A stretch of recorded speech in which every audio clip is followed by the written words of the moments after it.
you're there. Hi, how's life? Today, I'm going to make marbled bread. It's great for snacks or breakfast. You know, it's not difficult to make, but it looks amazing.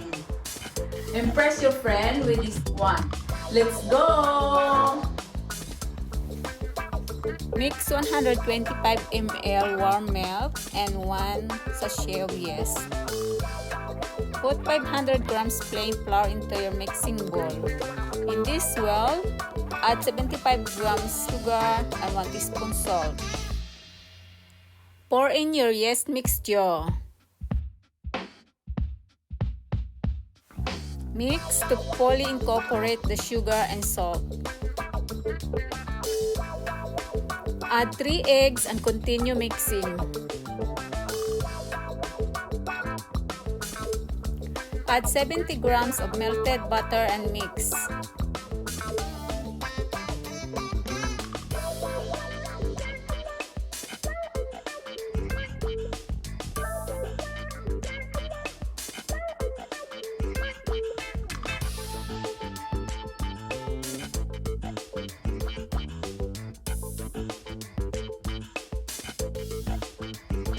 Firmly knead your dough.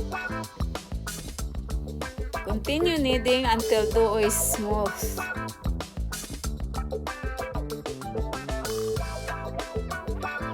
Divide into 2 portions and wrap with cling film.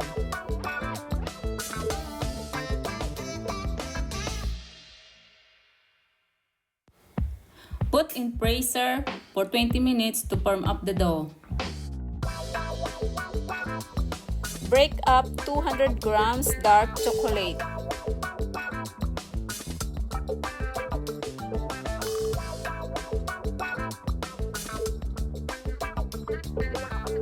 Melt and microwave. Mix 125 ml condensed milk into melted chocolate. Add an amount of cocoa powder to firm up your chocolate.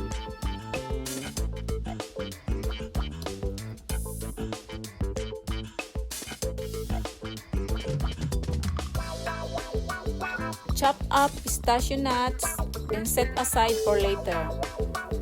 Remove your dough from freezer and unwrap. Flatten your dough into a rectangular shape. Spread half of your chocolate mixture onto your dough. Sprinkle the pistachio nuts on top.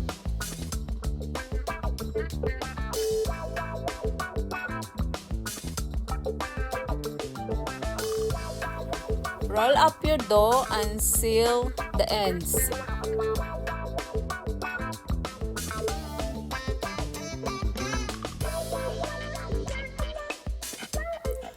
If you wish, you can use other nuts for the second dough.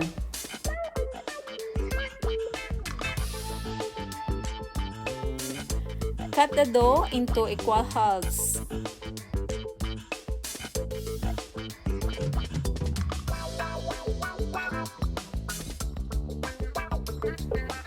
Plait your 2 lengths of dough as shown.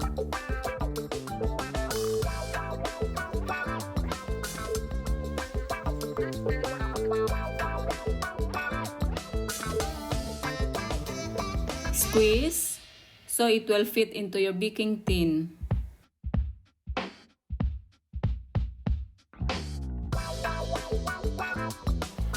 Cover in cling film and leave to rise for 1.5 hours. Once risen, remove film and place in oven. Bake at 160 C for 28 to 35 minutes. While your bread is in the oven, boil 2 tablespoons of water and 2 tablespoons of sugar to make a syrup. Now brush the sugar syrup on top.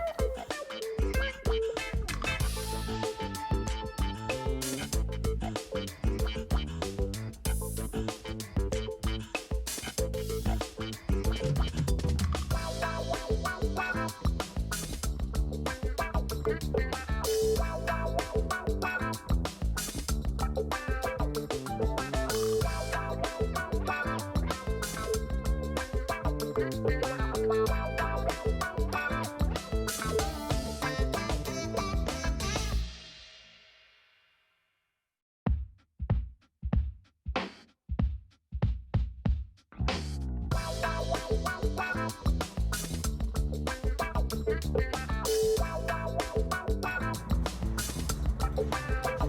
So here are the results. I think it looks quite impressive, don't you?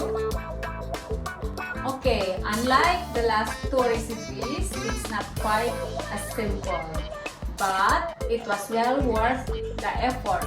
Thank you for watching. See you in my next video. Bye-bye!